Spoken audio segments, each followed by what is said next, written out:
Bienvenue dans cette vidéo dans laquelle on va parler d'un sujet qui est primordial dans la recherche de la performance qui va être ta capacité à récupérer. Et dans cette vidéo, on va parler plus spécifiquement de pourquoi et comment calculer ta capacité à récupérer.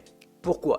Eh bien déjà, pour savoir là où tu veux aller, si tu veux améliorer ta récupération aujourd'hui, il est véritablement important de savoir où tu en es aujourd'hui.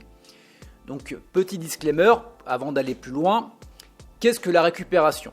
Donc il va y avoir différents types de récupération. Tu vas avoir dans un premier temps la récupération entre les entraînements.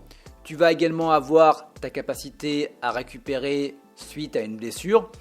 Et puis tu vas également avoir le troisième critère, et c'est celui qu'on va prendre en compte, ta capacité à récupérer dans l'action. Donc imaginons que tu fasses des sports de combat, ça va être ta capacité à récupérer entre des enchaînements, mais également entre les rounds. Et donc si on revient finalement à la récupération, pourquoi est-ce que c'est important finalement de calculer cette capacité à récupérer ? Dans un premier temps, en mesurant ta capacité à récupérer, ça va te permettre de savoir si oui ou non l'entraînement que tu fais aujourd'hui, il est efficient ou pas.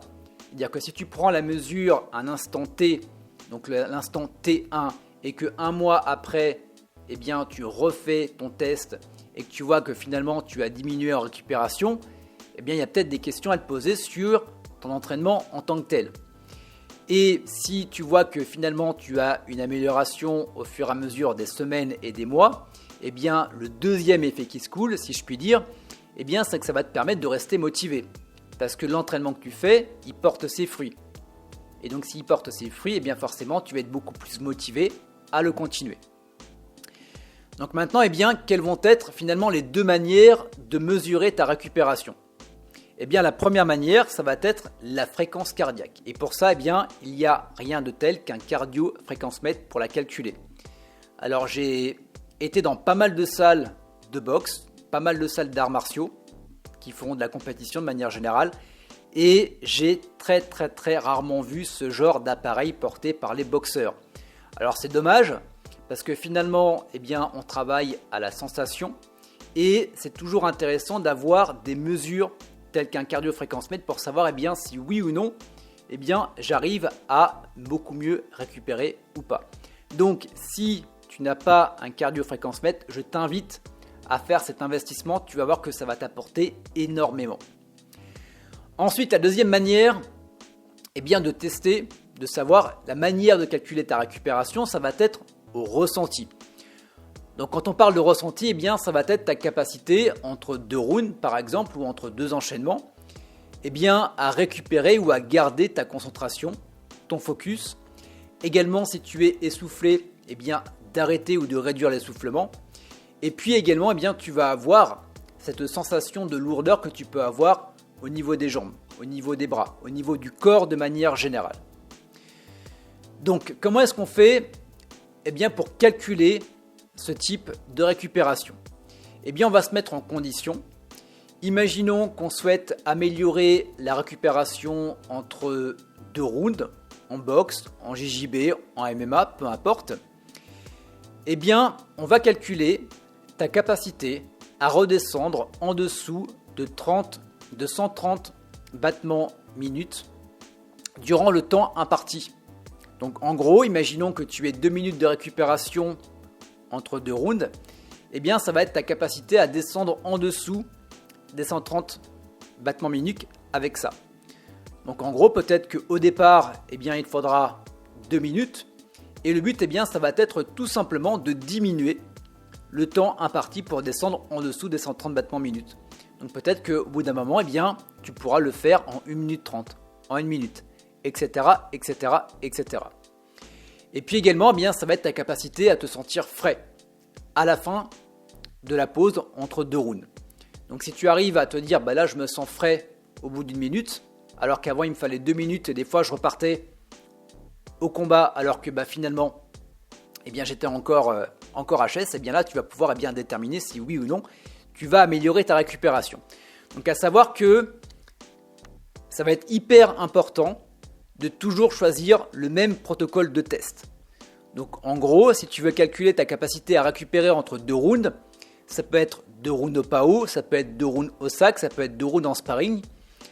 Mais si tu testes au départ ta capacité à récupérer entre 2 rounds de PAO, eh bien lors de la prochaine étape où tu vas mesurer ta récupération, ça sera également ta capacité à récupérer entre 2 rounds de PAO. Si tu avais fait avec le sparring, eh bien tu aurais fait exactement avec du sparring 1 semaine, 2 semaines, 1 mois après. Donc toujours important de tester toujours dans les mêmes conditions. Donc maintenant que tu sais calculer ta capacité à récupérer, maintenant eh bien comment est-ce que tu vas faire pour améliorer ta récupération? Eh bien il y a finalement 2 manières de faire. La première manière, ça va être de travailler le terrain, notamment grâce à des exercices respiratoires bien spécifiques. Si tu suis ma chaîne, tu sais que moi je suis à 100% sur des exercices de respiration bien spécifiques pour pouvoir mieux performer. Au même titre que le cardio-fréquence-mètre, eh bien, il y a trop peu de personnes qui utilisent encore ces techniques-là. Et c'est bien dommage parce que ça va te permettre d'avoir un avantage énorme par rapport à tes concurrents. Donc par rapport aux personnes, par rapport à tes adversaires. Et je peux te garantir que si aujourd'hui tu intègres des exercices respiratoires que tu vas combiner à ton entraînement actuel, il va véritablement avoir un avant et un après au bout de 1 à 2 mois de pratique avec l'intégration de tels exercices-là. Donc la première des choses, comme je disais, travail de terrain grâce à des exercices de respiration spécifiques notamment. Ça va te permettre d'améliorer ta tolérance au CO2 et ça va également te permettre d'améliorer ce qu'on appelle l'effet tampon.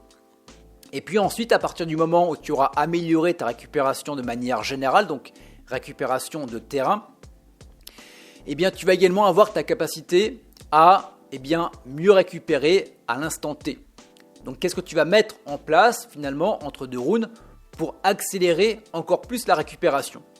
Eh bien ça va être également grâce à des exercices de respiration bien spécifiques qui vont te permettre de encore mieux récupérer entre les rounds. Donc en gros peut-être où là il te fallait 2 minutes, 1 minute 30 pour pouvoir finalement repartir dans le prochain round en étant au top, eh bien peut-être que là il te faudra simplement 1 minute. C'est-à-dire que sur 2 minutes de pause, eh bien tu as 1 minute pour vraiment récupérer de plus, 1 minute où tu vas pouvoir parler du game plan, 1 minute où tu vas pouvoir recharger les batteries à fond. Voilà pour l'importance de calculer et de mesurer ta capacité à récupérer. Donc si maintenant toi tu as des problèmes de récupération, si aujourd'hui tu as du mal à récupérer entre les enchaînements, si tu as du mal à récupérer entre les rounds, ou également si tu te fatigues trop rapidement, si tu as du mal à gérer lorsque tu es dans le rouge, je t'invite à cliquer sur le lien dans la description de la vidéo YouTube. J'ai créé la formation Récupération Express. C'est un programme sur 4 semaines dans lequel je vais t'accompagner sur l'amélioration de ta récupération grâce notamment à l'incorporation d'exercices de respiration spécifiques. On va notamment parler du protocole H2 qui va te permettre littéralement de diviser ton temps de récupération par 2, notamment en compétition et entre les rounds. Et puis également, on va parler de la méthode SAS. Donc la méthode SAS, ça va te permettre de récupérer plus rapidement entre les entraînements. Donc si tu récupères mieux entre les différents entraînements, tu vas pouvoir tout simplement être beaucoup plus performant et être à 100% à ton entraînement du lendemain. Et forcément, tu vas avoir plus de performance. Donc c'est une méthode qui est simple, c'est une méthode qui marche et qui s'applique finalement à toutes les disciplines sportives, donc notamment au sport de combat, mais également aux triathlètes et autres activités et autres disciplines sportives. Voilà pour cette vidéo, je te laisse cliquer sur le lien si tu es intéressé et quant à nous, on se retrouve dans de prochaines vidéos.